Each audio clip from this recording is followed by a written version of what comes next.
கிறிஸ்துவில் பிரியமானவர்களே, அக்காலத்தில் இயேசு அவர்களிடம், இடுக்கமான வாயில் வழியாக நுழைய வருந்தி முயலுங்கள் என்றார்.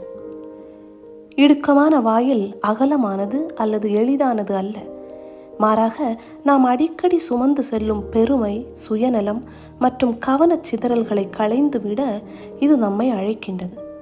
சுமைகள் நிறைந்த கைகளுடன் ஒரு சிறிய வாசல் வழியாக நுழைய முயற்சிப்பதை கற்பனை செய்து பாருங்கள். அவற்றை நாம் விட்டு விடாவிட்டால் நாம் கடந்து செல்ல முடியாது என்பதை இடுக்கமான வாயில் நமக்கு நினைவூட்டுகின்றது. எத்தனை பேர் ரட்சிக்கப்படுவார்கள் என்று கேட்பதற்கு பதிலாக இயேசு நம்மை உள்நோக்கி பார்க்க சொல்கிறார். நான் ஒவ்வொரு நாளும் இயேசுவின் வழியில் உண்மையாக நடக்க முயற்சிக்கிறேனா? என்னை உள்ளே நுழைய விடாமல் தடுக்கும் விஷயங்களை விட்டுவிட நான் தயாராக இருக்கின்றேனா? சிந்திப்போம், வாழ்வாக்குவோம்.